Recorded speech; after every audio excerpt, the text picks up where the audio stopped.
आरक्षणाच्या संदर्भानं केंद्र सरकारने जी भारतीय संविधानामध्ये 102वी घटनादुरुस्ती केली होती, त्या अनुषंगानं ओबीसी मध्ये कोण राहील कोण राहणार नाही या संदर्भात निर्णय घेण्याचे राज्य सरकारचे सगळे अधिकार संपले होते।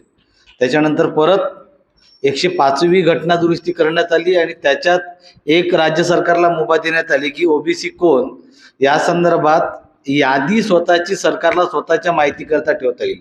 राज्य सरकारला गणेश उत्सव आया, देश में खुशियां लाया।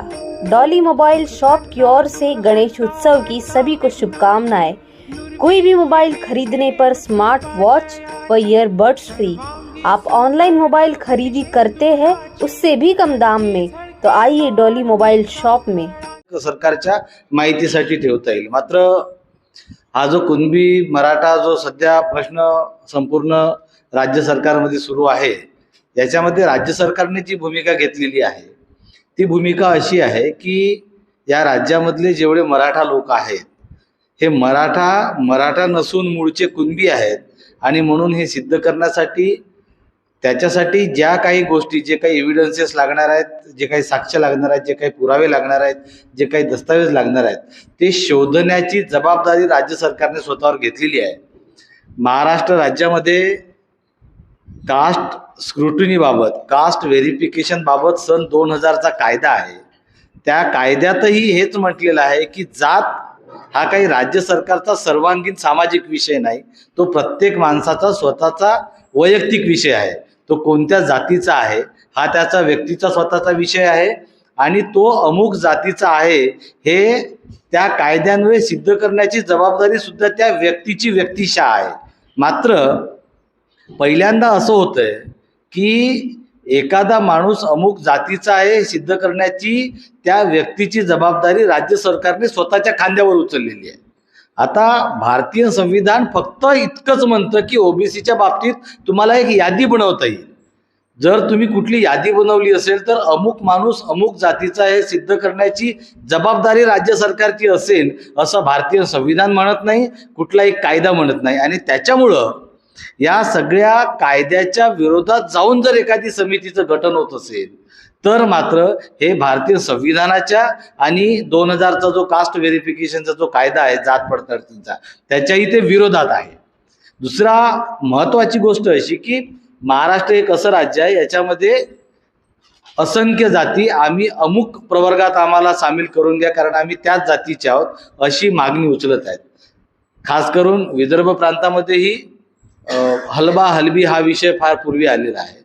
समजा मराठ्यासाठी मराठे हे मराठे नसून कुणबी आहेत अशी समजा जर सरकारची भूमिका असेल आणि ती सिद्ध करण्यासाठी जर राज्य सरकार भूमिका घेत असेल, जबाबदारी स्वतः घेत असेल तर उद्या त्यांना हलबा हलबी हे सुद्धा आदिवासी आहेत असं म्हणून त्याच्यासाठी सिद्ध करण्यासाठी सुद्धा समिती स्थापन करावी लागेल। परवा काही दिवसांनी धनगर लोकांनी म्हटलं की आम्ही आदिवासी आहोत, आम्हाला एसटी मध्ये घ्या, मग त्यांना तशी भूमिका घ्यावी लागेल। सध्या शिंपी समाजाने तशी भूमिका घेतली आहे की आम्ही शेड्यूल कास्ट आहोत, आम्हाला शेड्यूल कास्टमध्ये घ्या, मग ते शेड्यूल कास्ट कसे या संदर्भात भूमिका घ्यावी लागेल। म्हणजे एक सामाजिक मूर्खपणाचं एक नवं पर्व या निमित्ताने, या समितीच्या निमित्तानं महाराष्ट्र राज्यामध्ये सुरू होईल आणि एखादा माणूस हा त्या जातीचा हे सिद्ध करण्याची जबाबदारी त्या माणसाची नसून राज्य सरकारची होईल असा एक नवा पायंडा पुढे पडेल। आणि हे होता कामा नये। त्याचं कारण असं की राज्य सरकारला जर सगळ्या लोकांशी ममत्व आहे तर एकदा सगळ्यांच्यासाठी अशा समित्या नेमल्या तो एक समजण्यासारखा तरी प्रश्न होता। परंतु तुम्हाला एका विशिष्ट जातीचं काय ममत्व आहे हे राज्य सरकारला या निमित्तानं सांगावं लागेल की अमुक जातच राज्य सरकारची जावई आहे का, बाकी सगळेजण अनाथ आहेत का, हेही तुम्हाला सांगावं लागेल। त्याचं कारण ही समिती सर्वांगीण नाही आहे, ही एका विशिष्ट जातीसाठी नेमलेली समिती आहे। दुसरी महत्त्वाची गोष्ट, या समितीच्या निमित्तानं समजा जर असा निष्कर्ष या समितीने काढला की अमुक कागद जर एखाद्या माणसाने जर आणून दाखल केला तर हा कागद सरकारकडनं स्पॉन्सर्ड कागद आहे, त्यामुळे त्याला ती व्हॅलिडिटी द्यावीच लागेल। अशा वेळेस जाती पडताळणीची जी काही एकूण प्रक्रिया आहे ती संपूर्ण कोलॅप्स डाऊन होईल। कारण एखाद्या माणसाने सरकारने पुरस्कृत केलेला कागद आणून दाखवला की तो कुणबी झाला असा प्रघात पुढे येईल, असा पायंडा पडेल आणि त्याच्यामुळं एक जी कायद्यानुसार स्थापित जी प्रक्रिया आहे ती संपूर्ण प्रक्रिया उद्ध्वस्त होईल। आणि असं होऊ नये, संविधानामध्ये अशा प्रकारचे अधिकार राज्य सरकारला नाही आणि त्यामुळे एका विशिष्ट जातीच्या लोकांना, मराठा जातीच्या लोकांना कुणबी करणं असा हा जो प्रघात आहे हा संविधानाच्या विरोधी आहे. कारण संविधानाने राज्य सरकारला तशी मुभा दिलेली नाही आणि म्हणून ही असंवैधानिक जी समिती आहे ती तात्काळ रद्द करावी. एवढंच नव्हे तर या समितीने आतापर्यंत या 8-10 दिवसात जर काही काम करून कुठले निष्कर्ष काढले असतील ते निष्कर्ष जनतेसाठी खुले करण्यात येऊ नये, त्यावर बंदी घालावी, त्याला तात्काळ स्थगिती द्यावी. अशा प्रकारची प्रार्थना असणारी आणि अशा प्रकारचा सारांश असणारी असे संविधानिक मुद्दे असणारी आम्ही रीट याचिका न्यायालयामध्ये दाखल केलेली आहे. न्यायालयामध्ये त्या रीट याचिकेच्या नोंदणीची प्रक्रिया संपूर्ण झालेली आहे. या सुट्ट्या गेल्या की 3 तारखेला आम्ही या प्रक्रियेला आम्ही जी रीट पिटिशन दाखल केली आहे त्याला तात्काळ बोर्डावर घेऊन सरकारच्या वतीने काय निवेदन येतं या संदर्भात न्यायालयाने माहिती घ्यावी म्हणून आम्ही सर्क्युलेशन दाखल करणार आहोत. आणि 4 तारखेला आम्हाला संपूर्ण आशा आहे की न्यायालय याच्यावर सरकार वकिलासोबत आम्हाला ऐकून घेईल आणि स्थगनादेश देईल. जरांगे पाटलांनी जे आंदोलन चालू केलेलं आहे ते काय वाटतं, ते असंवैधानिक आंदोलन आहे? नाही, आता मी राजकीय भाष्य करणार नाही. मी वकील म्हणून या प्रेस कॉन्फरन्समध्ये आलेला आहे. मात्र अशा जर कुठल्या प्रकारच्या मागण्या असतील तर संविधानिक अशा मागण्याला संविधानात काही जागा नाही. आंदोलनाला असंवैधानिक नाही म्हणता येणार. आंदोलन करण्याचा अधिकार प्रत्येकाला आहे. आंदोलन करण्याचा अधिकार प्रत्येकाला असतो. परंतु असंवैधानिक काय आहे, ती समिती असंवैधानिक आहे. कायद्यात बसत नसेल पण त्यासाठी सुद्धा आपण आंदोलन जर करत असेल तर ते मग आंदोलन संवैधानिक ते त्याचं आंदोलन काय होतं की आम्ही मराठा म्हणजे कुणबी आणि म्हणून आम्हाला कुणब्याचं सरसकट प्रमाणपत्र आहे, त्यांचं आंदोलन होतं. आता त्यांनी निजामातल्या काळातले त्यांनी पुरावे काही सादर केले. एखाद्या ठिकाणी त्याची कुणबी, मराठा कुणबी अशी नोंद आली जरी असेल तरी मराठा आणि कुणबी या 2 वेगवेगळ्या जाती आहेत. मराठा कुणबी अशी जरी नोंद असेल तरी त्यांना जातीचं प्रमाणपत्र नाही देता येणार. कारण फक्त कुणबी असेल तर जातीचं प्रमाणपत्र देता येईल, मराठा कुणबी असेल नाही देता येणार त्याला.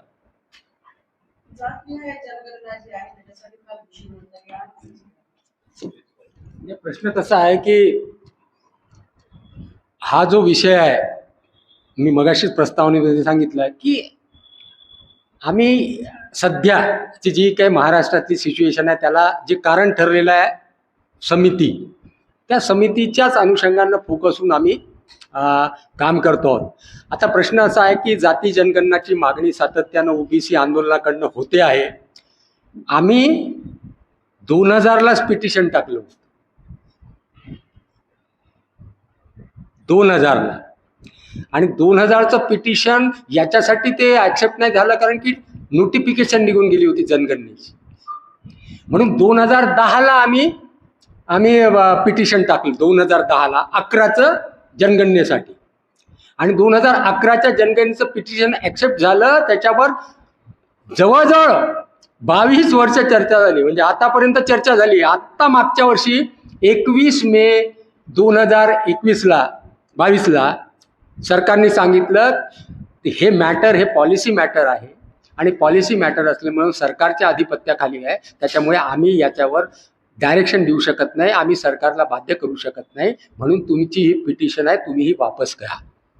म्हणजे जाती जनगणनेच्या संदर्भात आमचं म्हणणं असं होतं की जर 1948चा कायदा आहे, आपण ते जाती जनगणनेच्या याच्यावर चर्चेला बसलो नाही तरी 1948चा कायदा आहे, त्या कायद्यामध्ये अनुसूचित जाती आणि जनजाती याची जनगणना करण्यात यावी. कारण की त्याच्यासाठी मग काही पॉलिसी बनलेल्या आहेत, ज्याच्यासाठी कार्यक्रम योजना बनलेल्या आहेत, त्याची आम्हाला पुनर्मांडणी करता येईल, पुनर्नियोजन करता येईल, त्याचा अभ्यास करता येईल, म्हणून ती प्रक्रिया सुरू केली.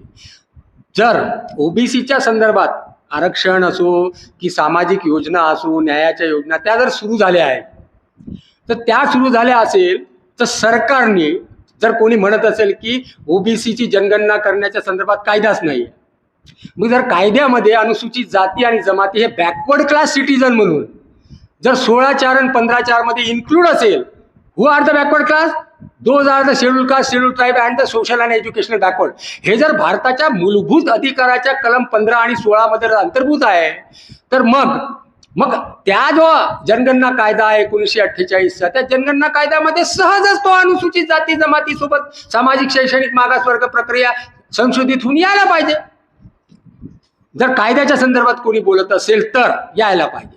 आला नाही आणि जनगणनेची मागणी होत आहे. आता जनगणनेची मागणी काय होत आहे? त्यांचं म्हणणं आहे की जनगणनेची मागणी झाली तर जो ओबीसी समाजामध्ये वेगवेगळे जाती आहेत त्यांची आज सामाजिक, शैक्षणिक, आर्थिक काय स्थिती आहे, गेल्या इतक्या वर्षाच्या विकासाच्या प्रक्रियेमध्ये काय स्थिती आहे, त्याचा अभ्यास येईल समोर. अभ्यास जर समोर आला, सरकारकडे अभ्यास आला तर काय अडचण आहे? तुम्ही जनगणना करता, प्रत्येक व्यक्तीची जनगणना करता, प्रत्येक व्यक्तीचा जर अभ्यास आहे तर त्याच्यामध्ये अनुसूचित जाती आणि जनजाती सोबत जर ओबीसी ऍज ए क्लास म्हणून जर तुमच्याकडे जर माहिती असेल आणि तुम्ही जर त्याच्यासाठी योजना तयार करत असेल तर योजना का हवेमध्येच बनवता का तुम्ही?